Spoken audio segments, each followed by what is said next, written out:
அன்பித்தாப்படே இந்த நல்ல மாலை வேலைக்காக நன்றி செலுத்துகிறோம். இதோ இப்பொழுதும் கூட சுவாமி,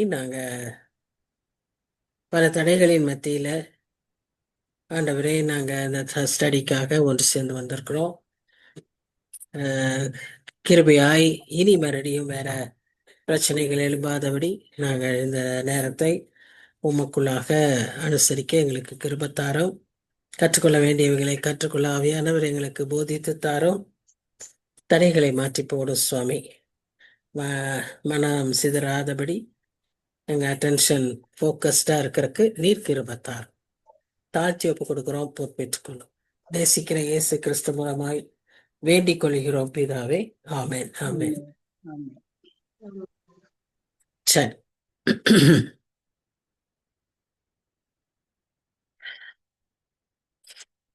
இன்றைக்கும் நாம தியானிக்க வேண்டியது 39ஆம் அதிகாரம், அதற்கு பின்பாக 40ஆம் அதிகாரம். இல்லையா? கரெக்டா? இல்ல 39 பார்த்துட்டோமா? 40 அதிகாரம் 10ஆம் வசனம். சரி, ரைட், ஓகே, ரைட். டவுட்ல தான் எடுத்தேன். ஓகே.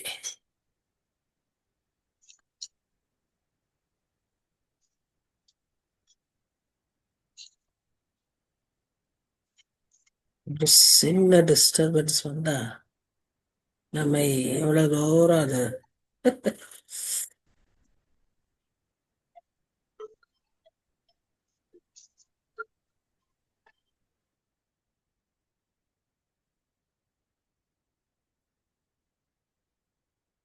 அதாவது 9ஆம் வசனத்துல நாம என்ன பார்த்தோம்னா,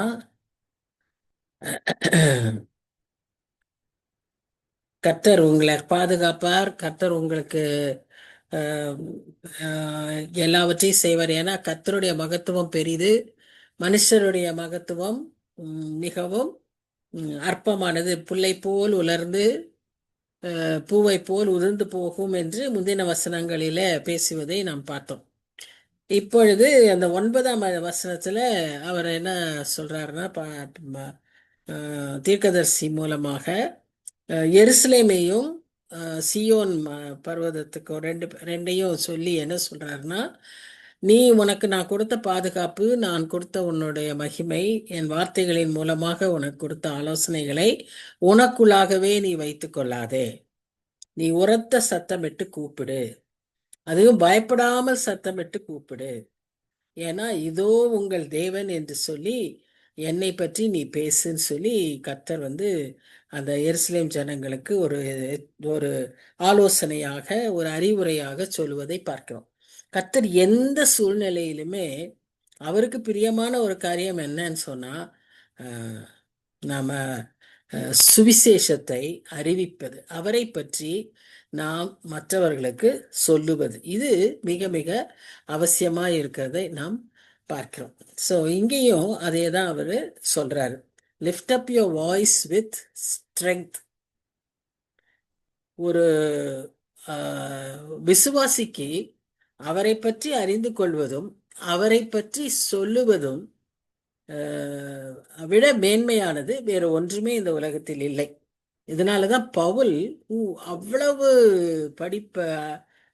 கல்வி, அவர் எல்லாவற்றிலும் சிறந்தவராய் இருந்த போதிலும் அந்நாட்களிலே கமாலியல் இடத்துல போய் உட்காந்து படிக்கிறதுங்கிறது ஈஸியே கிடையாது. ஆனா அப்படிப்பட்ட அந்த கமாலியலின் பாதத்திலே உட்கார்ந்து அவர் படிக்கிறதுக்கான வாய்ப்பை அவர் பெற்றிருந்தார். அப்படியாக அவர் அங்கு படித்து பல விதங்களில தேர்ந்து இருந்திருந்தாலும் அவர் சொன்னது என்னன்னு சொன்ன, அவருடைய கடிதங்கள்ல நம்ம வாசிக்கிறோம். முக்கியமா பிலிப்பியர்ல சொல்லியிருப்பாரு, நான் இவைகள் எல்லாவற்றையும், எனக்கு எதெல்லாம் லாபமா இருந்ததோ அவைகளை எல்லாம் அவரை பற்றிய அறிகிற அறிவிற்கு நஷ்டம் என்று ஒப்பாக நஷ்டம் என்று எண்ணி விட்டு விட்டேன் அப்படின்னு அவர் சொல்வார். இது அற்பமும் குப்பையும் என்று எண்ணினேன் என்று சொல்வார். ஸோ ஒரு பிலீவருக்கு, ஒரு நல்ல விசுவாசிக்கு, ஆண்டவருடைய சத்தியத்தை பின்பற்றுகிற மக்களுக்கு இருக்க வேண்டிய மனப்பக்குவம் அதுதான். இங்கேயும் அதே தான் சுவிசேஷகர் சுவிசேஷத்தை அறிவின்னு சொல்லி அந்த சூழ்நிலையில, யுத்த சூழ்நிலை, அவர்கள் ஒரு கலங்கின சூழ்நிலை, அவர்களுக்கு ஆறுதல் சொல்ல வேண்டிய சூழ்நிலையில இதை சொல்லுகிறார். அடுத்தது அது அப்படின்னா நம்ம நல்லா புரிஞ்சுக்க வேண்டியது, எந்த சூழ்நிலையும் நம்ம என்ன செய்யக்கூடாது, தடுத்தக்கூடாது, தடுத்து விட முடியாது. நாம் கர்த்தருக்கென்று நாம் இருப்போமானால் எந்த சூழ்நிலையிலும் நாம் என்ன செய்ய முடியும், கர்த்தருக்காய் நிற்க முடியும். இந்த 10ஆம் வசனத்துல நம்ம என்ன பார்க்கிறோம்னு சொன்னா, இதோ கர்த்தராகிய ஆண்டவர் பராக்கிரமசாலியாக வருவார், அவர் தமது புயத்தினால் அரசாளுவார், இதோ அவர் அளிக்கும் பலன் அவரோடே கூட வருகிறது, அவர் கொடுக்கும் பிரதிபலன் அவருடைய முகத்துக்கு முன்பாக செல்லுகிறது. பாருங்க, 3 ஸ்டெப்ல அவர் சொல்றார். ஒன்று, அவர் பராக்கிரமசாலியாக வருவார். அவர் 2ஆம் வருகை எப்படி இருக்கும், ராஜாதி ராஜாவாக, நியாயம் தீர்க்கிறவராக. He will come as a king and as a judge. அப்படி வருவார். And when he comes as a king, எப்படி வருவாரு, புயத்தினால் அரசாளுவார். அவருடைய பராக்கிரமத்தினால, அவருடைய வல்லமையினால அவர் அரசாளுவார் என்று சொல்லி நாம் பார்க்கிறோம். அதோடு கூட நமக்கு கூட கொடுக்கிற ஒரு நம்பிக்கையான நமக்கு ஒரு ஆறுதலான ஒரு வார்த்தை என்னன்னு சொன்னா, இதோ அவர் அளிக்கும் பலன் அவரோட கூட வருகிறது, அவர் கொடுக்கும் பிரதிபலன் அவருடைய முகத்துக்கு முன்பாக செல்லுகிறது. அவர் அளிக்கும் பலன் அவரோடு கூட வருகிறது, அவர் கொடுக்கும் பிரதிபலன், அப்ப கிஃப்ட்ஸும் இருக்கு, ரிவார்ட்ஸும் இருக்கு. அப்போ இதுல நம்முடைய ஆண்டவரை எப்படியாக பார்க்கிறோம்னா, வல்லமையுள்ள தேவனாக, சாவரன் காட், எல்லாவற்றின் மேலும் அதிகாரம் கொண்ட ஆளுகை செய்கிற தேவனாக அவர் வருகிறார். அவர் வரும்போது அவருடைய மக்களுக்கு கொடுக்கப்படுகிற ஆறுதல், நம்பிக்கை என்ன, கிஃப்ட்ஸ் அண்ட் ரிவார்ட்ஸ், பலன் அண்ட் பிரதிபலன், இரண்டுமே அவரோடு கூட வருகிறது என்று சொல்லி நாம் பார்க்கிறோம். இப்போ அவருடைய குணாதிசயங்களை அப்படி நம்ம அவருடைய காரியங்களை எல்லாம் பார்த்துட்டு, ஏன்னா அந்த 12ல இருந்து இந்த அதிகாரத்தை 3ஆய் பிரிக்க முடியும்னு நம்ம முதலே பார்த்தோம். 1லிருந்து 11 கர்த்தருடைய மகிமையும் மனுஷனுடைய மகிமையும் ஒரு கம்பாரிசன். 12லிருந்து 26 கர்த்தர் தன் மக்களை எப்படி என்கரேஜ் பண்றார், தன்னை வெளிப்படுத்தி தன் குணாதிசயங்களை அவர்களுக்கு காண்பித்து அவர் எப்படி என்கரேஜ் பண்றாருன்னு பார்க்கிறோம். 27லிருந்து 30 வரைக்கும் அந்த கடைசி பகுதி வசனங்கள் தன்னுடைய மகிமையினால் கர்த்தர் எப்படி தன் மக்களை பலப்படுத்துகிறார், how he strengthens அப்படிங்கிறது இந்த last part of this chapter. So இப்படி 3 விதமாய் பிரித்திருக்கிறபடினால இப்போ இந்த 2ஆம் பகுதியில தான் இப்போ நம்ம இருக்கிறோம். 10, 11 முடிச்சு 12லேருந்து வருகிறோம். இங்க 26 வசனங்கள் வரைக்கும் என்ன பார்க்குறோம்னா, gods different characters and attributes, அதுதான் நாம இங்க பார்க்கணும். So first thing we should remember is he will return, he is going to come. அதுல நமக்கு எந்த சந்தேகமும் இருக்கக்கூடாது. ஆணித்தரமாய் அதை நாம் முதலில் நம்ப வேண்டும். 2ஆவதாக அவர் தன்னுடைய வல்லமையோடு வருகிறார். அவர் வரும்போது இந்த பூமிக்கு திரும்பி வர்றப்போ அவர் ஆளுகை செய்யும்படியாக அவர் வருகிறார். 1000 வருஷ அரசாட்சியா இருக்கலாம். அந்த ஆளுகை செய்யும்படியாக தன் புயத்தினாலே வல்லமையோடு ஆளுகை செய்ய வருகிறார்.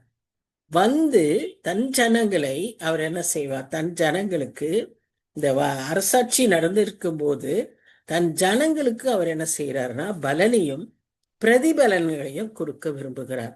அப்போ அதற்கு அவர் செய்ய வேண்டிய முக்கியமான காரியம், இந்த மக்கள் இந்த உலகத்தில் பூமியில் செய்த அவர்களுடைய காரியத்தை அவர் கண்ணோக்கி பார்ப்பார். He will inspect our work, then he will reward us.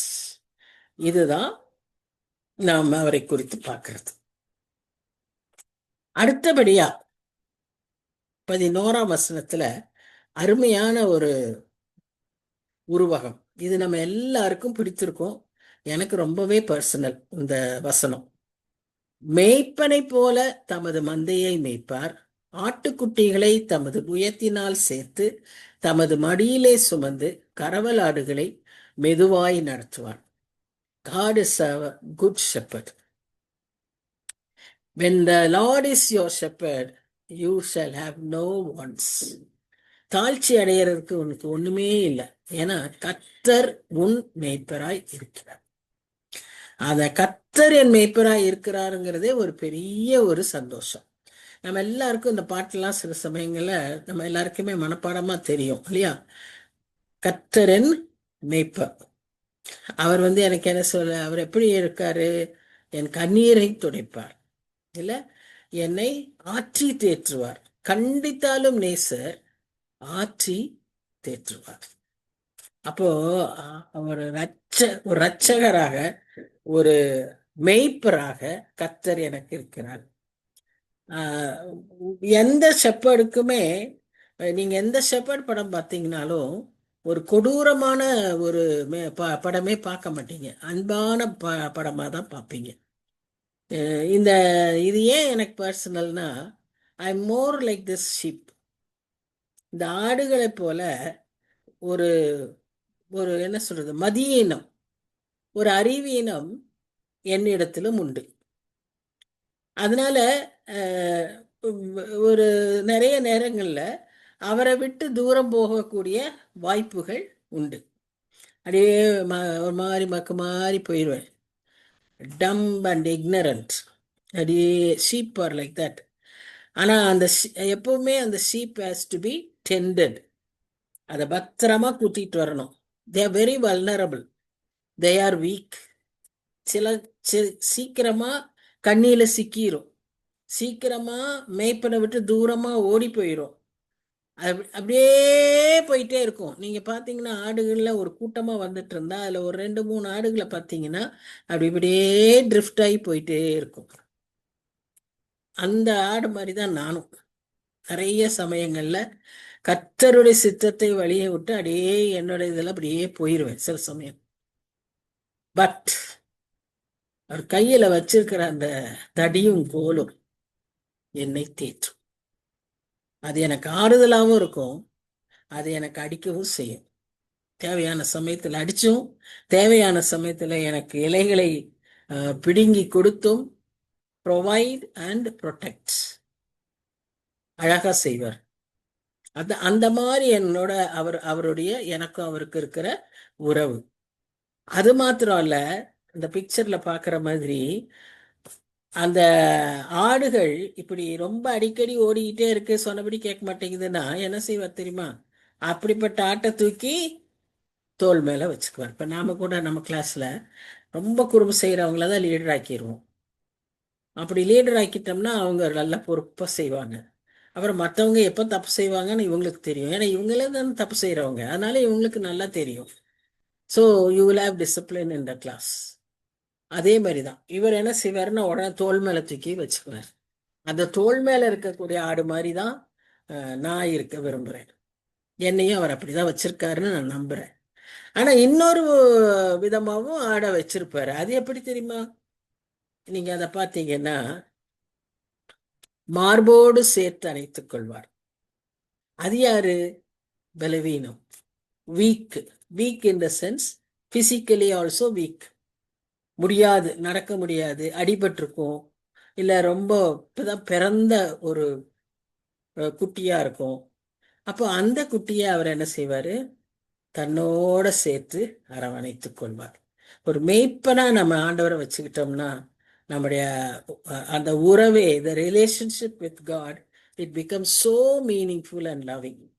அதனாலதான் அது வெறும் லவ் அல்ல, அல்லது வெறும் கைண்ட்னஸ் இல்லை, லவ்விங் கைண்ட்னஸ். 36ல வாசிக்கிறது போல தை லவ்விங் கைண்ட்னஸ். அப்படி ஒரு பாட்டு கூட இருக்குல்ல, thy loving kindness is better than life. அப்ப அந்த மாதிரி அவருடைய ஷோல்டர்ஸ் ஆர் ஃபார் பவர், அவருடைய முதுகு it is for force, and the bosom is the seat of love. அப்படியாக மார்பில் சேர்த்து அணைத்துக் கொள்வார். அந்த பாட்டு நம்ம பாமாலையில் இருக்கு. இயேசு என்ற மேய்ப்பர் கண்ணீர் துடைப்பார், மார்பில் சேர்த்து அணைத்து பயம் நீக்குவார், கண்டித்தாலும் நேசர் ஆட்டி தேற்றுவார். ரொம்ப அருமையா ஒவ்வொரு வார்த்தைகளும் அது அருமையா இருக்கும். அதே அதே பாட்டை இங்கிலீஷ்ல பாடும்போது அந்த fourth stanza, third stanza and fourth stanza, அதுல இன்னும் மீனிங்ஃபுல்லா இருக்கும். அதுல என்ன அங்க என்ன இருக்கும்னா, early we should turn to the, நம்ம கர்த்தரிடத்துல சீக்கிரமா வந்துட்டோம்னா நம்முடைய வாழ்க்கையில நிறைய பிரச்சனைகள் தீர்ந்துரும் அப்படின்னு அந்த தேர்ட் அண்ட் ஃபோர்த் ஸ்டான்ஸா இங்கிலீஷ்ல இருக்கு. அதையும் நீங்க பாருங்க. அதை எடுத்து ஒரு தடவை பாட்டு பாடி அந்த இந்த இந்த பிக்சரு இந்த இதெல்லாம் கொஞ்சம் யோசிச்சு பாருங்க. It will be so meaningful. சரி, இப்போ இந்த ஷெப்பர்டா இருக்கிறத பற்றி பார்க்கும்போது நமக்கு புதிய ஏற்பாட்டில் 3 வித ஷெப்பர்டா நம்ம ஆண்டவர் நமக்கு சித்தரிக்கப்பட்டிருக்கிறார். ஒன்று குட் ஷெப்பர்ட். யோவான் 10:11-15, என் ஆடுகள் என் சத்தத்தை அறியும், இல்ல நான் என் ஆடுகளை அறிவேன். அப்புறம் என் ஆடுகளுக்காக அவர் என்ன செய்யறாரு, ஜீவனையும் கொடுப்பாரு, இல்ல நான் ஜீவனையும் அது பரிபூர்ணப்படவும் வந்தேன் அப்படின்னு அவர் சொல்றாரு. இப்படி அந்த குட் ஷெப்பர்டை பற்றி நாம என்ன பார்க்குறோம்னா யோவான் 10 11-15 வசனங்கள் பார்க்குறோம். எபிரேயர் 13:20, யாரா வாசிங்க, ஒரே வசனமா இருக்கிறனால வாசிங்க. எபிரேயர் 13:20, அதுல என்ன நித்திய உடன்படிக்கையின் இரத்தத்தினாலே ஆடுகளுடைய பெரிய மேய்ப்பரான நம்முடைய கர்த்தராகிய இயேசுவை மரித்தோரிலிருந்து ஏறி வர பண்ணின சமாதானத்தின் தேவன். பெரிய மேய்ப்பர், கிரேட் ஷெப்பர்ட். எப்படி? By shedding is blood. நித்திய இரத்தத்தின் உடன்படிக்கையினாலே தம்முடைய ஆடுகளுக்கான பெரிய மேய்ப்பர். ஸோ இந்த இடத்துல குட் ஷெப்பர்டு, அடுத்ததா அவருடைய இரத்தத்தினால பெற்ற அந்த குளோரியஸ் வெற்றியுள்ள கிரேட் ஷெப்பர்டு. மூணாவதா நாம பார்க்கறது என்னன்னு சொன்னா 1 பேதுரு 5:4 அப்படி செய்தால் பிரதான மேய்ப்பர் வெளிப்படும் போது மகிமையுள்ள வாடாத கிரீடத்தை பெறுவீர்கள். அப்ப இந்த இடத்துல அவர் எப்படியா வராரு? பிரதான மேய்ப்பராய் வந்து ஆடுகளை பிரிக்கிறார். மத்தேயு 25 வாசிக்கிறது போல வெள்ளாடுகளையும் செம்மறி ஆடுகளையும் அவர் பிரிப்பார். அதாவது judgement. He is going to judge. He is going to segregate his own and the one which has to go for punishment. அப்ப இந்த அவருடைய மக்கள், அவருடைய ஆடுகளுக்கு என்ன செய்வாராம்? கிரீடத்தை தருவார். So that is our good shepherd. That is the work of our Lord. இப்ப நமக்கும் ஒவ்வொருவருக்கும் இப்படியாக அவர் நமக்காக அவர் செய்கிற ஆண்டவராய் இருக்கிறார்.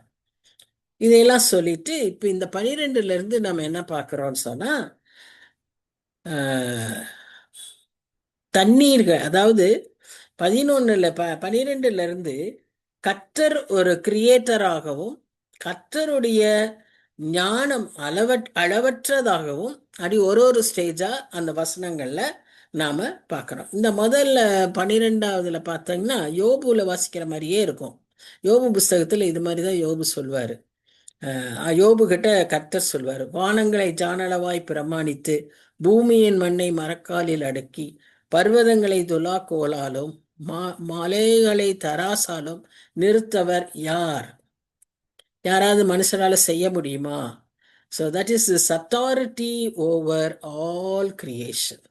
வானம், மண்ணு, பூமி, தண்ணீர் எல்லாவற்றையும் தன் கைப்பிடிக்குள்ள பூமியில் இருக்கிற அத்தனை தண்ணீரையும் வச்சிருக்கிறாருன்னா பாத்துக்காங்களேன். இப்ப இந்த தண்ணீரால, இந்த மழையினால, இந்த பனியினால உலகமே நடுங்கிட்டு இருக்கு இல்ல? எல்லா பகுதிகளிலும் பயங்கரமான பனி, குளிர், பனி, புயல், இப்படியான ஒரு பிரச்சனை நடந்துகிட்டு இருக்கும்போது இங்கே நம்ம அவருடைய பார்க்கிறோம், நம் ஆண்டவர் தன் கைகளில் அதையெல்லாம் அளந்து வைத்திருக்கிறார். எப்படிப்பட்ட ஒரு பெரிய ஆண்டவர் நம்முடைய ஆண்டவர். அடுத்ததா பாத்தீங்கன்னா கர்த்தருடைய ஆவியை அளவிட்டு அவருக்கு ஆலோசனைக்காரனா இருந்து அவருக்கு போதித்தவன் யார்? இப்படிதான் கிரியேட் பண்ணணும், இப்படி இந்த தண்ணீரை வைக்கணும், இப்படி உருண்டையா பூமியை வைக்கணும், இதெல்லாம் யார் அவருக்கு சொல்லி கொடுத்தது? That is his wisdom. who can talk to him, who can talk about all these things to him. அடுத்த வசனம் அதான், தமக்கு அறிவை உணர்த்தவும் தம்மை நியாய வழியிலே உபதேசிக்கவும் தமக்கு ஞானத்தை கற்றுக் கொடுக்கவும் தமக்கு விவேகத்தின் வழியை அறிவிக்கவும் அவர் யாரோடே ஆலோசனை பண்ணினார்? No one. Because he is absolute, he is all in all. இல்லையா? Unmatched wisdom and self-sufficiency. அவரே எல்லாம், எல்லாவற்றையும் எல்லாவற்றாலும் எல்லாவற்றுக்கும் நிரப்புகிற ஆண்டவர். அவரே எல்லாம், இல்லையா? God's independence and omniscience. Omniscience, omnipotent, omniscience. அடுத்தது என்னது? omnipresent. omnipresentனா எங்கேயே இருக்கிறவர். omnipotentனா சர்வ வல்லவர். omniscienceனா எல்லாம் அறிந்தவர். அவர்தான் நம் ஆண்டவர். So he is the ultimate source of all wisdom, knowledge and understanding. மூன்று பகுதிகள், அந்த ஞானத்தினுடைய 3 பகுதிகள். அறிவுன்னு சொன்னாலும் சரி, ஞானம்னு சொன்னாலும் சரி, இவைகளின் 3 பகுதிகள்.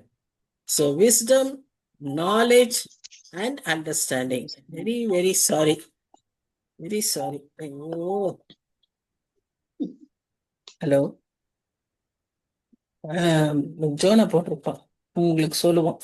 அவங்க ஆமா பிஸியா இருக்கு, டெக் டாக்ஸி வந்து பயங்கர பிஸியா இருக்கு, கூப்பிடவே இல்லை.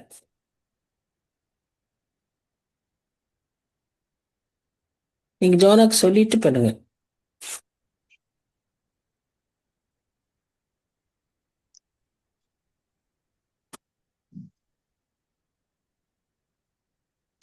So another aspect of God to behold is his great wisdom. அவருடைய அறிவு, அவருடைய ஞானம், அவர் ஞானத்திற்கு ஊற்றானவர். யாக்கோபு 1 வாசிக்கிறோம் இல்லையா? அவர்தான் சர்வத்திற்கும், ஞானத்திற்கு, எல்லா ஞானத்திற்கும் ஊற்றான கர்த்தர். ஒருவனுக்கு ஞானத்தில் குறைவு இருந்தால் அவரிடத்தில் கேட்க கடவன். அவர் கடிந்து கொள்ளாமல் கொடுப்பார், சம்பூர்ணமாய் கொடுப்பார். Because he is a God who has got everything in abundance, imperfect, everything in perfection. So இங்க அவருடைய இன்டெலிஜென்ஸ் எப்படி பார்க்கிறோம்னா, மணல் எவ்வளவு, கடல் மணல் எவ்வளவுன்னு எண்ண முடியுமா? ஆத்து மணலே எவ்வளவுன்னு எண்ண முடியுமா? இல்ல ஒரு ஏரியாவில் மணல் எவ்வளவுன்னு எண்ண முடியுமா? உங்க தொட்டியில இருக்கிற மணல் எவ்வளவுன்னு எண்ணிட முடியுமா? அவரால முடியும். ஒரு பூமியில் இருக்கிற அத்தனை மணல் துகள்களையும் அவரால் எண்ண முடியும். மலைகளை அளந்து பார்க்க முடியும். எவ்வளவு வெயிட் பர்வதங்கள்னு அவராலே அளந்து பார்க்க முடியும். வானத்தில் இருக்கும் நட்சத்திரங்களை எண்ண முடியும். வானத்தில் இருக்கிற நட்சத்திரங்களை பெயர் சொல்லி அழைக்க முடியும். சங்கீதம் 146, 45, 48 அதுல எல்லாம் பார்த்தோம்னா இந்த காரியங்கள்லாம் நிறைய அதை பற்றி, அவருடைய கிரியேஷனும் அதுல அவருடைய சாவர்னிட்டியும் நம்ம பார்க்க முடியும். ஸோ எல்லாவற்றையும் இந்த இடத்துலையும் இங்கேயும் அதே தான் அவர் சொல்றாரு. ஜாதிகள் ஏற்ற சாலில் தொங்கும் தூளி போலவும் தராசிலை படியும் தூசி போலவும் எண்ணப்படுகிறார்கள்.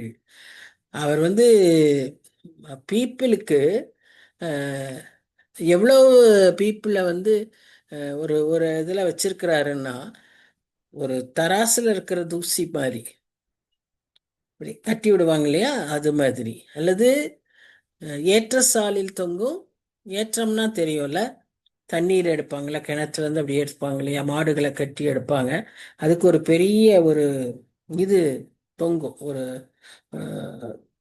சம்டைம்ஸ் இந்த பிளாஸ்டிக் டியூப் ஒரு இது மாதிரி வச்சிருப்பாங்க, அப்படி தண்ணி மொண்டு எடுக்கிறது. கிராம பக்கங்கள்ல நிறைய பார்க்கலாம். ஸோ அது மாதிரி தீவுகளை ஒரு அணுவை போல் தூக்குகிறார்.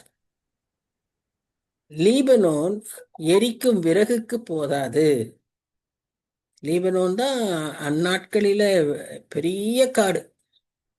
அதனுடைய சிடார் ட்ரீஸ், அது ரொம்ப பெரிய பொக்கிஷம். ம் இன்றைக்கு அது அதை எரிக்கும் விறகுக்கு போதாது. அதில் உள்ள மிருக ஜீவன்கள், ஏன்னா அது பெரிய ஃபாரஸ்ட்ல, தகன பலிக்கும் போதாது. சகல ஜாதிகளும் அவருக்கு முன்பாக ஒன்றுமில்லை. அவர்கள் சூனியத்தில் சூனியமாகவும் மாயையாகவும் எண்ணப்படுகிறார்கள். That is to compare his glory with man's glory. மனுஷன் தன் நிலைமையே என்னன்னு புரியாதபடிக்கு கர்த்தரிடத்திலேயே கூட போய் என்ன செய்யறாங்க, போட்டி போடுறாங்க. கர்த்தரிடத்தை சமமா நினைக்கிறாங்க. கர்த்தரையே கேள்வி கேட்கிற ஒரு நிலைமைக்கு வராங்க. ஆனா இங்க நம்ம பார்க்கிறோம், அவர் எப்படி அவர் நம்மை நினைக்கிறார் என்று. மனுஷனை எப்படி நினைக்கிறார், ஒன்றுமில்லை, ஜீரோ அப்படிங்கிறத அவர் அங்க. ஆனா மனுஷன் தன்னையே ஹீரோன்னு நினைச்சுக்கிறான். But you are only a zero அப்படின்னு கர்த்தர் சொல்றார். You are less than nothing and worthless. அதான் he declares his greatness over all creation.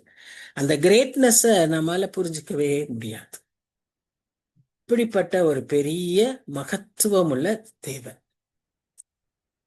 அடுத்ததா, இப்படி இருக்க தேவனை யாருக்கு ஒப்பிடுவீர்கள், எந்த சாயலை அவருக்கு ஒப்பிடுவீர்கள் அப்படின்னு சொல்லிட்டு அவர் சொல்றாரு. கண்ணா ஒரு சுரூபத்தை வார்க்கிறான். தட்டா பொன் தகட்டால் அதை மூடி அதற்கு வெள்ளி சங்கிலிகளை பொருந்த வைக்கிறான்.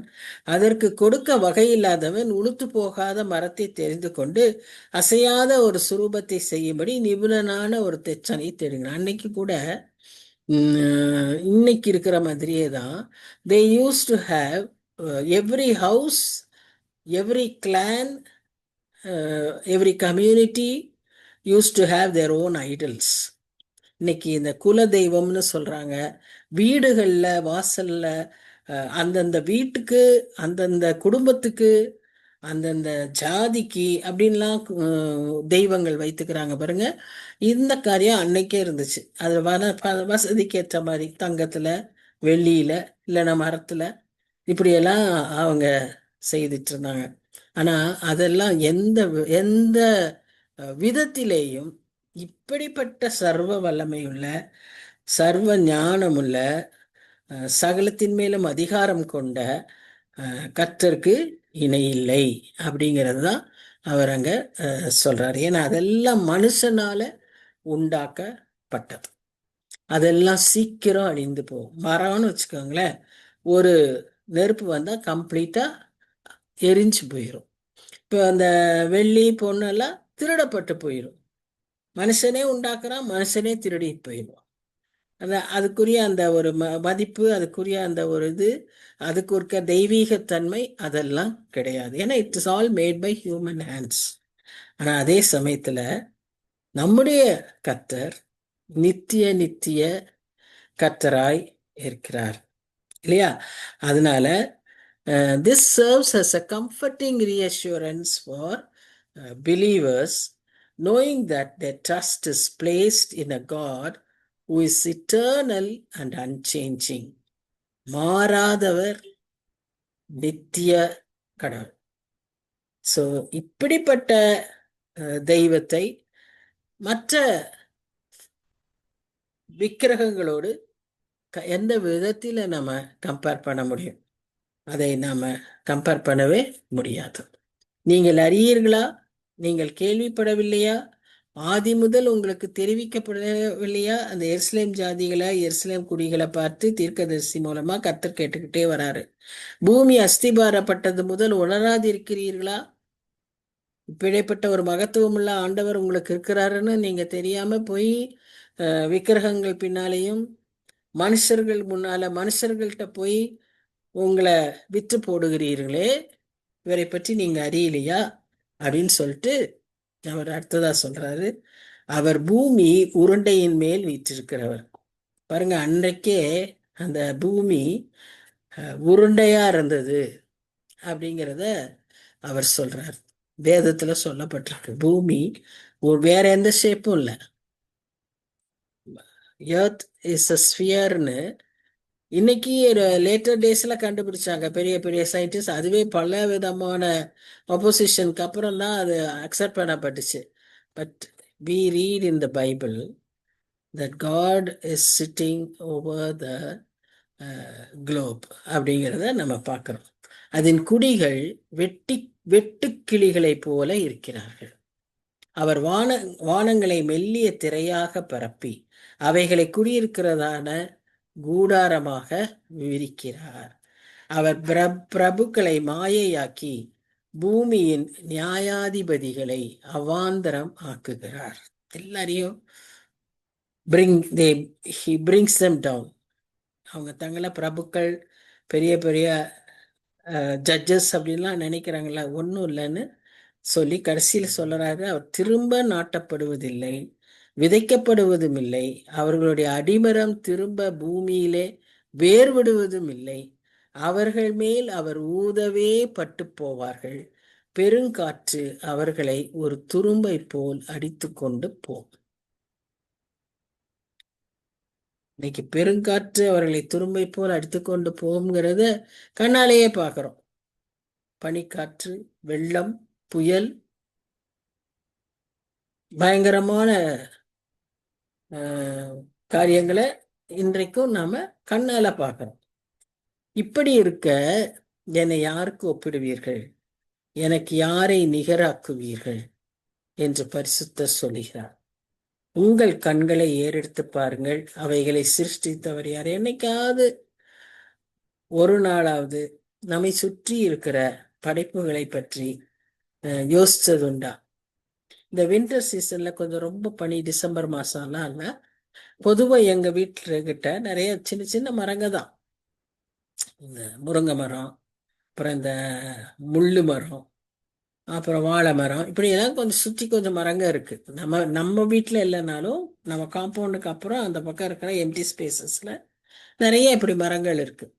இதுல நீங்க நாள்தோறும் பார்த்தீங்கன்னா காலையிலேருந்து இரவு வரைக்கும், சாயந்தரம் ஒரு 6 மணி வரைக்குள்ள நிறைய சத்தங்கள், வித்தியாசமான பறவைகளுடைய சத்தங்களை கேட்க முடியும். தென்னை மரத்துல இந்த அணில் ஏறி ஏறி ஓடும், அந்த சத்தம், அது ஒரு கிச்சு கிச்சு கிச்சுன்னு அது ஒரு சத்தம் பண்ணிட்டு போகும். ஆனா இந்த வின்டர் சீசன்ல இந்த காலையில எனக்கெல்லாம் எல்லாமே தேவையில்லை. ஏன்னா அது ஒரு குயில் இங்கிருந்து ஒரு 3:30க்கு ஒரு குயில் ஒரு சத்தம் கொடுக்கும். அது ஒரு 1/2 hour 1 hour கழிச்சு அங்க ஒரு சத்தம் கிடைக்கும். ஸோ இந்த சத்தம் வந்துட்டாலே ஓகே, ஏர்லி மார்னிங் ஆயிடுச்சுன்னு எழும்பணுன்றதுக்கு நமக்கு ரெடி ஆயிடலாம். ஸோ அந்த மாதிரி இந்த வின்டர் சீசன்ல பாருங்க, அதுங்களுக்கு தெரியுது ரொம்ப பனி, அதனால அந்த அந்த பேர்ட்ஸே சத்தம் போடல. இப்ப கொஞ்சம் பரவாயில்ல, அந்த வின்டர்லாம் குறைஞ்சிருக்கு. They started calling.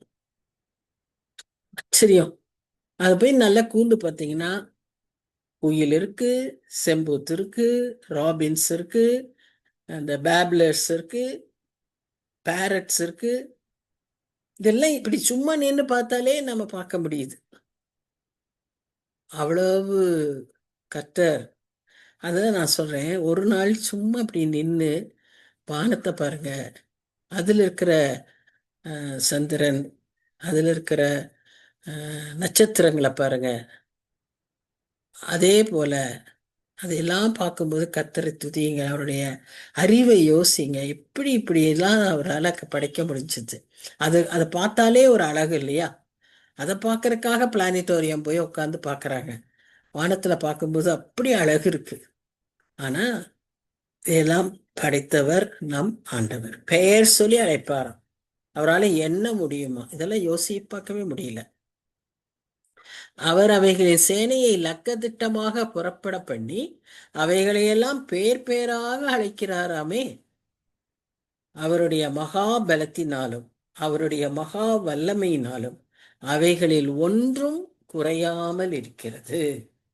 நம்ம சின்ன பிள்ளையா பார்த்ததும் அப்படியேதான் இருக்கு, இன்றைக்கு பார்த்தாலும் அப்படிதான் இருக்கு. எவ்வளோ சேஞ்சஸ் என்னென்னமோ நடந்தா கூட we still see the galaxy like that only, isn't it? So great is his creation. So இதில் நம்ம முதல்ல பார்த்தது he sits above all creation. பூமியின் உருண்டைக்கு மேல் அவர் வீற்றிருக்கிறவர், அவர் பூமியை ஆளுகிறவர். நாம் எல்லாரும் அவருடைய கரத்தின் கிரியை, அதை நாம் நினைவு கூறுகிறோம். அடுத்ததா அது மேல வானத்தை ஒரு திரையாக போட்டிருக்கிறார். So he created the sky. He created the sky. அப்போ இன்னைக்கு இருக்கிற ஜனங்கள் தங்களையே கடவுளாய் நினைத்துக் கொள்ளுகிறார்கள். யாரு? தலைவர்கள். பார்த்தா நம்ம ஜனங்கள் எப்படி ஒரு ஒரு ஃபெனாட்டிக்ஸா இருக்கிறாங்க இல்லையா? அவர் ஒரு தலைவர் வராருன்னா ஓடுறாங்க, அப்படி ஓடுறாங்க, மிதியுண்டு சாகுறாங்க, போனா ஓடுறாங்க. அப்படியாய் ஜனங்கள் இருக்காங்க. ஏன்னா அவங்களையே ஒரு கடவுளாய் மாற்றி விடுகிறார்கள். அவங்களுக்கு கொஞ்சம் பணம் இருந்தா போதும், கொஞ்சம் பவர் இருந்தா போதும், கொஞ்சம் அப்படி எப்படி மிடுக்கா ட்ரெஸ் பண்ணிக்கிட்டா போதும், அவ்வளவுதான். People run after them. But அவர் God is a God who is above all this. அவரை நம்ம யோசிச்சு பார்க்குறோமா, நினைச்சு பார்க்குறோமா? நம்ம நினைக்காம வேற யாரு நினைப்பா? நமக்கு தான் அவர் யாருன்னு தெரியும். இப்ப நாம் அவரை எப்படி அந்த ஜனங்கள் காட்டுகிற அந்த விசுவாசம், அந்த ஜனங்கள் காட்டுகிற அந்த அவங்க தலைவர் மேல இருக்கிற பக்தி நமக்கு நம்முடைய ஆண்டவர் மேல இருக்கா? யோசிச்சு பார்க்கணும். God's mastery over all creation. Okay, அடுத்ததா 27ஆம் வசனத்துல யாக்கோபே இஸ்ரவேலே. இதுல என்ன உங்களுக்கு புரியுது? யாக்கோபே இஸ்ரவேலே ஏன் ரெண்டு விதமா கூப்பிடுறாரு?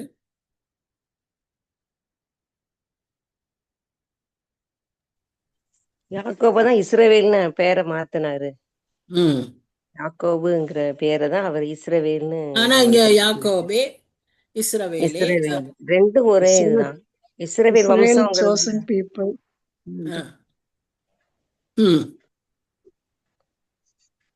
இஸ்ரவேல்ல இருந்து ஆசீர்வதிக்கப்பட்ட ஜனங்கள் இல்லையா? ஆசீர்வாதத்தை chosen people. யாக்கோபே என்பது அவங்களுடைய பழைய சுபாவத்தில் உள்ள ஜனங்கள், மற்ற ஜனங்கள், மற்ற அந்த கோத்திரத்தில் வராத மற்ற யூதர்கள் இல்ல. இப்ப யாக்கோபே இஸ்ரவேலே என் வழி கர்த்தருக்கு மறைவாயிற்று என்றும். ஆனா ரெண்டு பேருக்கும் அவர் ஈக்குவலா தான் சொல்றாரு. அதை தான் நம்ம இங்க பார்க்கணும். சோசன் பீப்புள்னு நம்ம பெருமைப்பட்டிட முடியாது. சோசன் பீப்புளுக்குன்னு அவர் ஸ்பெஷல் பிளெஸிங் வச்சுட்டு இல்ல, ரெண்டு பேரையும் தான் அவர் கூப்பிடுறாரு. ரெண்டு பேருக்கும் தான் அவர் எல்லாத்தையும் சொல்றாரு. என் நியாயம் என் தேவனிடத்தில் எட்டாமல் போகிறது என்றும் நீ சொல்வானேன். பூமியின் கடையாந்தரங்களை சிருஷ்டித்த கர்த்தராகிய அனாதி தேவன் சோர்ந்து போவதும் இல்லை, இளைப்படைவதும் இல்லை. இதை நீ அறியாயோ? இதை நீ கேட்டதில்லையோ? அவருடைய புத்தி ஆராய்ந்து முடியாதது. நாம பல சமயங்கள்ல நம்முடைய சூழ்நிலைகளை மாதிரியே கர்த்தரையும் நாம நினைச்சிடுறோம். அப்போ நான் அன்றைக்கு அந்த சூழ்நிலையில எருசலேம் இருந்த நிலைமை எப்படின்னா, ஒரு கைவிடப்பட்ட நிலைமை. அசீரியர்கள் வடபகுதியிலிருந்து அட்டாக் பண்றாங்க, பாபிலோனியர்கள் ரெடி ஆயிட்டு வராங்க, கீழே இருந்து எகிப்தியர்கள் வராங்க, எத்தியோப்பியர்கள் வராங்க. இப்படி எல்லா பகுதியிலும் அவங்களுக்கு சேலஞ்சஸ்.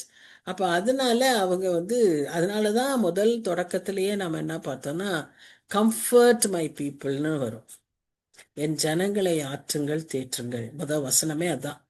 ஸோ அவங்களுக்கு ஒரு ஆறுதல் தேறுதல் தேவையான ஒரு சூழ்நிலை, கைவிடப்பட்ட மாதிரி ஒரு நிலைமை, எப்பொழுது எல்லா பக்கத்திலும் நெருக்கத்தை காண்கிற ஒரு சூழ்நிலை, உண்மையாவே கர்த்தர் இருக்காரா அப்படின்னு கேட்கக்கூடிய சூழ்நிலை. ஏன்னா கர்த்தர் காணாம போயிட்டாரு, கர்த்தர் சோர்ந்து போயிட்டாரு, கர்த்தர் நம்முடைய பாவங்களை பார்த்து, நாம செய்கிற திரும்ப திரும்ப செய்கிற அந்த அக்கிரமங்களை பார்த்து கர்த்தரே சோர்ந்து போயிட்டாரு, நம்மை கைவிட்டுட்டாருன்னு சொல்லக்கூடிய அந்த சூழ்நிலையில தான் அவர் சொல்றாரு, நான் உங்க மேல் கண்ணோக்கமாய் இருக்கிறேன். God does not grow tired like humans. தீர்க்கர் அவர்களுக்கு எச்சரித்து சொல்லுகிறார், நம்மை போல அவருடைய வழிகள் எல்லாம் ஆராய்ந்து பார்க்க முடியாது. இஸ் இன்கம்ப்ரிஹென்சிபிள், நினைத்து பார்க்கவே முடியாது, கிரகிக்க முடியாது. ஆனா அவருடைய வழிகள் சத்தியமானவைகள். அவர் நமக்கென்று நம்மேல் கண்ணோக்கமாய் நம்முடைய காரியங்களை கவனிக்கிறவராக தான் இருக்காரு. நாம நம்முடைய அறிவுல இல்ல, கர்த்தர் என்னை கைவிட்டுட்டாரு, நான் சோர்ந்து அவர் சோர்ந்து போயிட்டாரு, என்னை பற்றி நினைக்கிறதே இல்லை, ஏன்னா நான் ரொம்ப தப்பு செஞ்சுக்கிட்டே இருக்கேன் அப்படின்னு நாமளே நம்ம நியாயப்படுத்துகிற ஒரு ரொம்ப அறிவு ஜீவிகளாட்ட செய்கிறோம். But God is not like that. நம்மாலே அவரை புரிந்து கொள்ளவே முடியாது. அவர் யோசனைகளில் பெரியவர், ஆனா செயலில் மகத்துவமானவர். அவரை நம்ம புரிஞ்சுக்கவே முடியாது. என் வழிகள் வேற, உன் வழிகள் வேறன்னு அவர் சொல்றார். ஆனா அவருடைய வழிகள் சத்தியமானவைகள். ஸோ இது வரைக்கும் நம்ம அதை பார்த்தோம். இப்போ இந்த கடைசி 3 வசனத்துல அது வரைக்கும் கர்த்தருடைய டிஃப்ரெண்ட் ஆஸ்பெக்ட்ஸை பார்த்துட்டோம் இல்லையா? அவர் எப்படி ஒரு இட்டர்னல் காடு, அவர் எப்படி வழி நடத்துறவர், எப்படி ஒரு மேய்ப்பர், எப்படி அவர் அன்பானவர், கடிந்து கொள்கிறவர், எல்லா விதத்திலும் பார்த்துட்டு இப்போ அவர் என்ன சொல்றாருன்னா இந்த 3 இதுல ஹவு ஹி இஸ் அவர் ஸ்ட்ரென்த். நமக்கு எது ஸ்ட்ரென்த்து அப்படின்னு கேட்டா நம்ம நிறைய பேர் நிறைய காரியங்களை சொல்லுவோம் இல்ல. The joy of the Lord is my strength நம்ம சொல்லுவோம். கர்த்தருக்குள் மகிழ்ச்சியா இருப்பதே என் பலன். வேற ஏதாவது என் பலன்னு யாராவது சொல்ல முடியுமா? நீங்க ஏதாவது சொல்றீங்களா? என் பலன்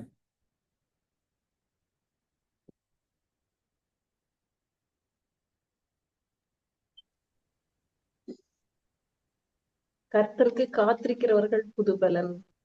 அது அடுத்த இந்த அடுத்த வசனம். அடுத்த வசனம் தான் வருது. ஆமா, அது இந்த வசனங்கள்ல இருக்கு. இது சங்கீதத்துல இருக்குல்ல சிஸ்டர், அவருடைய கண்மலை கோட்டை பலத்த துருகம்னு நம்பி இருக்கிறாரன்.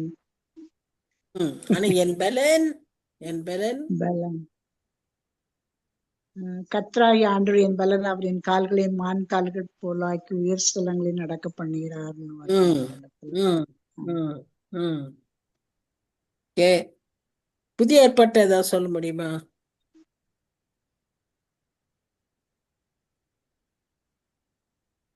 பலப்படுத்துகிற கிறிஸ்துவினாலே.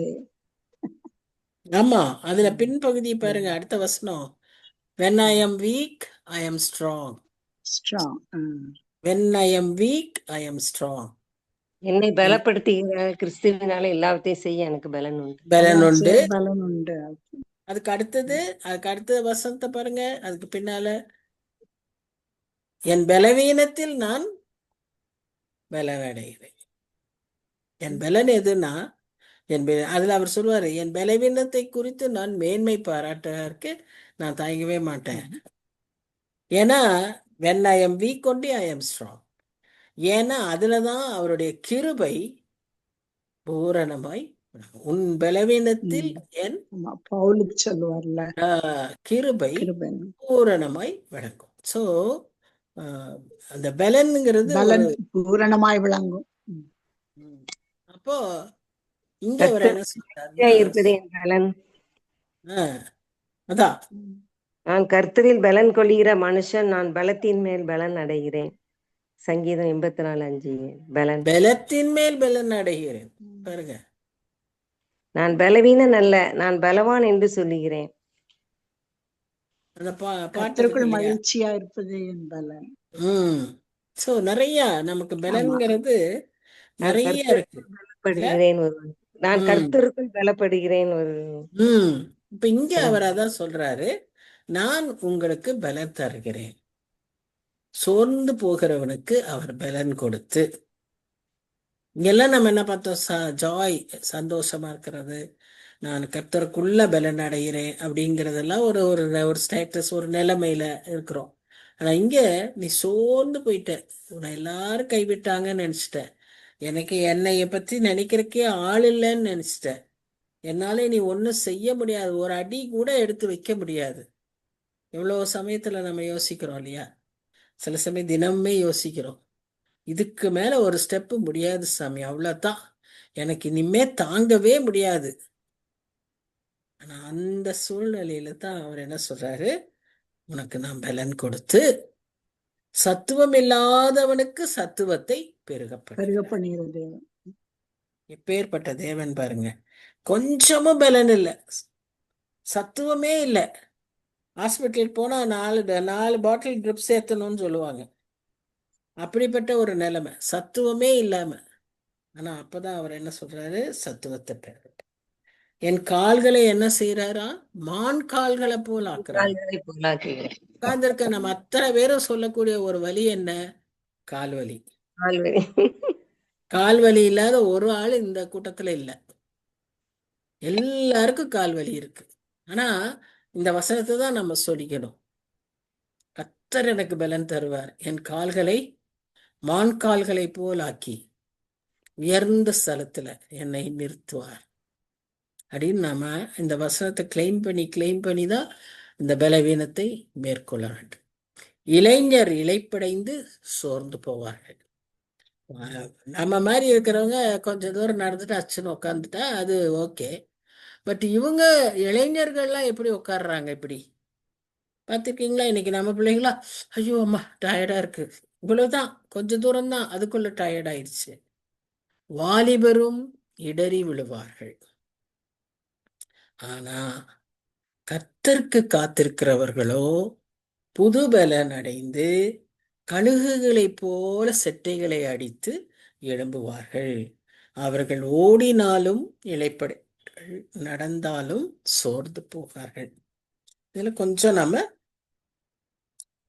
டீட்டெயிலா பார்க்கலாம். ஃபர்ஸ்ட் ஆஃப் ஆல் நாம கர்த்தர்கிட்ட வந்து நம்ம பலன் கேட்டாதான் கர்த்தர் நமக்கு தருவார். அதை விட்டு கர்த்தரை சாராம கர்த்தர் தான் எனக்கு பலன் கொடுக்க போறார், கர்த்தர் தான் என் பலன் என்று நாம் நினைக்காம வேற எதையாவது நம் பலன் என்று நினைப்போமானால், Boost is the secret of my energy அப்படிங்கிற மாதிரி எதையாவது நம்ம வந்து சீக்ரெட் ஆஃப் மை ஸ்ட்ரெங்க்த்னு நினைச்சோமானால் நாம் அந்த பலனை பெற்றுக்கொள்ள முடியாது. அவர் தான் பலன் தருகிறவர். God gives the power. அதில் யாருக்கு தராரு? யாருக்கு தேவையோ அவர்களுக்கு தராரு. பலவான்களுக்கு தரதில்லை, பயில்வான்களுக்கு தரதில்லை, பலவீனனுக்கு தராரு. So who have no might so that he can increase his strength. எப்பவுமே அவர் சொல்வார்ல, நோயாளிக்கு தான் வைத்தியம் இல்லையா? நல்லா ஆரோக்கியமா இருக்கணும்னு எதுக்கு டாக்டரு? நோயாளிக்கு தான் வைத்தியம். ஸோ கர்த்தர் நமக்கு தான் வந்திருக்காரு, பலவீனருக்கு தான், வீக்கு பீப்புளுக்கு தான். அந்த ஓடி ஓடி தப்பா ஓடுகிற ஆட்டக்க பிடிச்சி இழுக்கிறதுக்கு தான் மேய்ப்பனா வந்திருக்கார். சொல்றாருல, இழந்து போனதை தேடவும் ரட்சிக்கவுமே வந்தேன். So his purpose is different from the worldly people. அப்போ தங்களையே ரொம்ப பலவான்களா நினைக்கிறவங்களும் பலவீனர்கள் ஆவார்கள் என்பதை அவர்களால் புரிந்து கொள்ள முடியல. அந்த ஸ்டேஜில் புரியாது.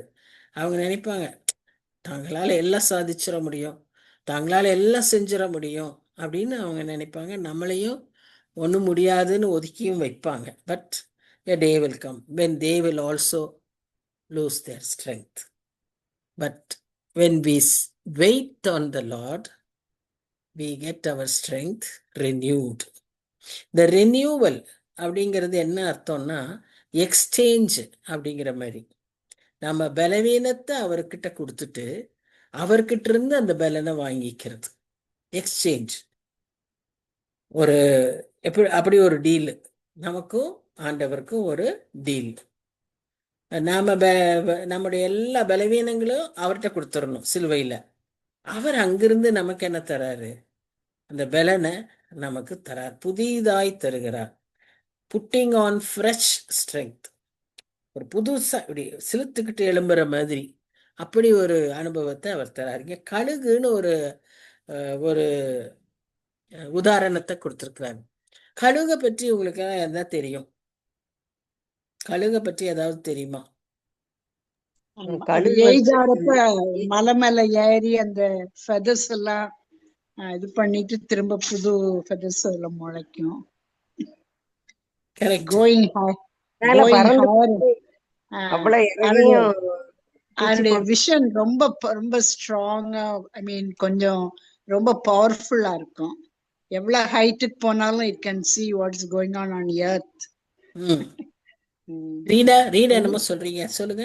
அதான் அது இது ஏதாவது பிறந்து மேல போய் தன்னுடைய சிறகுகள் எல்லாம் ஏஜ் ஆனா அவ்வளோத்தையும் அதே இது பண்ணி பிறகு புது சிறகு வந்து அதுக்கு முளைக்கும்.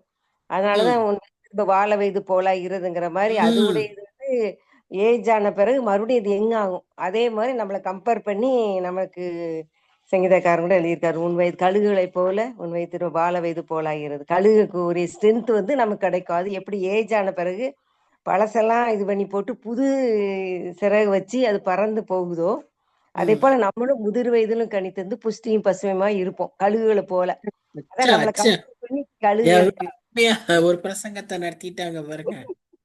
ஆனா ஆனா தினமும் ஐயோ முடியலையே, ஐயோ வலிக்குதே, அஹ், மறந்துடணும். கழுகை போல தினமும் எந்திரிக்கணும். இதை நினைச்சுக்கணும் நம்ம.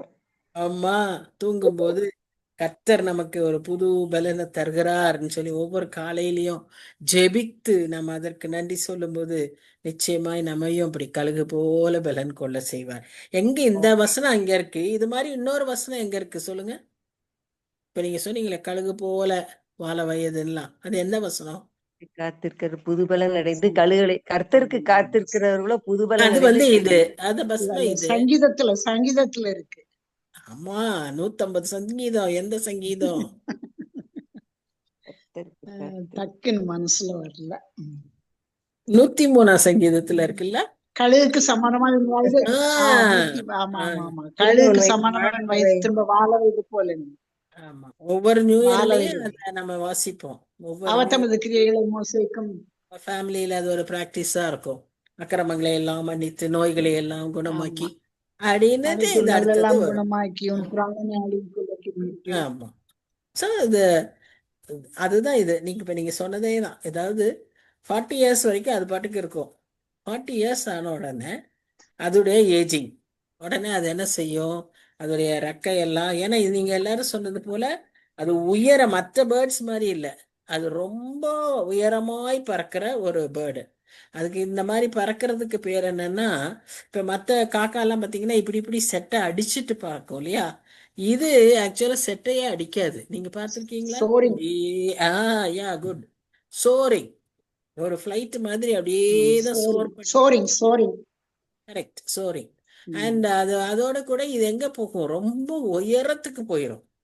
அந்த மாதிரி போய் ஒரு மலையில போய் உட்காந்து அது ஒரு நமக்கு ஒரு 40 டேஸ் ஃபாஸ்டிங் மாதிரி அது ஒரு ஃபாஸ்டிங் ஸ்டேஜில் இருக்கும்.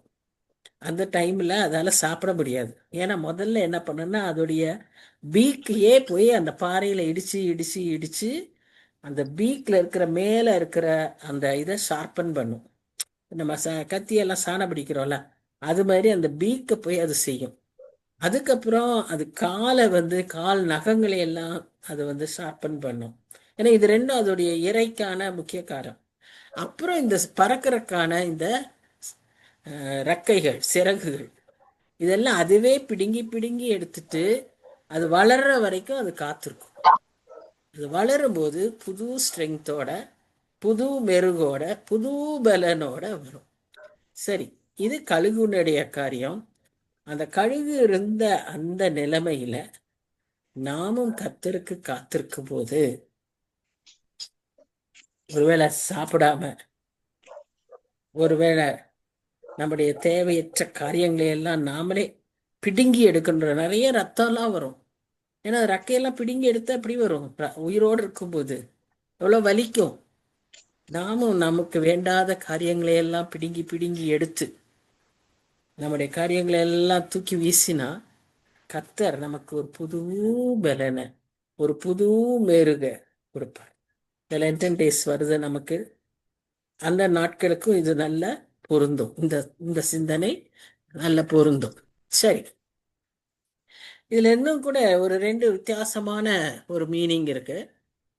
29ஆம் வசனத்துல வீக் அப்படின்னு பார்க்கிறோம், சரியா? அதே 30ஆம் வசனத்துல வியரி அப்படின்னு பார்க்கிறோம். சோர்ந்து போகிறது தான் ஒரே மாதிரி அர்த்தம் நினைக்கிறேன் 2 இடத்துலயும். ஏன்னா தமிழ்ல என்னன்னு இன்னொரு வார்த்தை சொல்லியிருக்கு, 30ல என்ன சொல்லியிருக்கு? தமிழ்ல 30ல என்ன வசனம் என்ன வார்த்தை சொல்லியிருக்கு? இளைப்படைந்து சோர்ந்து போவார். இளைப்படைந்து அங்க சோர்ந்து போய். ஆனா ஹீப்ரு வேர்டு வந்து ரெண்டிற்கும் ஒரே வேர்டு, ஒரே வார்த்தை தான் ஹீப்ருவில் யூஸ் பண்ணியிருக்காங்க. முதல் பார்ட்டுக்கு என்ன தெரியுமா? நம்முடைய உள்ளான மனுஷனுடைய பலவீனத்தினாலே வரக்கூடிய தோல்வி, அதான் சோர்வு, டிசப்பாயின்மெண்ட், டிப்ரெஷன். நமக்கே நம்ம பிடிக்காம, நம்ம மேல ஒரு அதிருப்தி. அதுதான் அந்த 29ஆம் வசனத்துக்கு அர்த்தம். 30ஆம் வசனத்துக்கு என்ன தெரியுமா? இந்த வாழ்க்கையின் பளு, வாழ்க்கையின் பாரம் வெளிப்புறத்திலிருந்தே கூட இருக்கலாம். வறுமை, ஏழ்மை, மற்ற ஒரு எத்தனையோ காரியங்கள், சுகவீனம், பலவீனம், எதா இருந்தாலும் அந்த நாள் ஏற்பட்ட அழுத்தம், அதுக்கு பேரு வியரி. ஆனா இரண்டையுமே அவர் என்ன செய்வாராம்? மாற்றி கொடுப்பார். இந்த ரெண்டு என்ன காரணமா இருந்தாலும் கர்த்தரால் முடியாத காரியம் ஒன்றும் இல்லை. அவருக்கு நாம் காத்திருக்கும் போது கர்த்தர் நமக்கு ஒரு புது பலனை கொடுப்பார். ஸோ ஃபர்ஸ்ட் இங்க 3 காரியம் இந்த வசனத்திலேயே இருக்கு. என்னன்னா, கழுகுகளை போல நம்ம என்ன செய்வோமா? உயர்ந்த ஸ்தலங்களில் பரப்போமா. எபேசியர் 2ஆம் அதிகாரம் 6ஆம் வசனம். எபிரேயர் 12ஆம் அதிகாரம் 1ஆம் வசனத்துல ஓடுவோம். நம்மளை என்ன சொல்லியிருக்கு? ஓட சொல்லியிருக்கு. சொல்லுங்க, 12:1. எபிரேயர் 12:1. ஆகையால் மேகம் போன்ற இத்தனை திரளான சாட்சிகள் நம்மை சூழ்ந்து கொண்டிருக்க, பாரமான யாவற்றையும் நம்மை சுற்றி நெருங்கி நிற்கிற பாவத்தையும் தள்ளிவிட்டு ஓடக்கடவோ. ஓடுறோம். முதல்ல பறக்கிறோம், உயர்ந்த ஸ்தலங்கள்ல பறக்கிறோம். அடுத்தது ஓடுறோம். மூன்றாவது அவரோட நடக்கிறோம். வாக் த வாக். ஏன்னா வயசாயிடுச்சு, நீ ஓட முடியாது, பறக்க முடியாது. ஆனா இப்ப என்ன? ரொம்ப close walk, just close walk with the.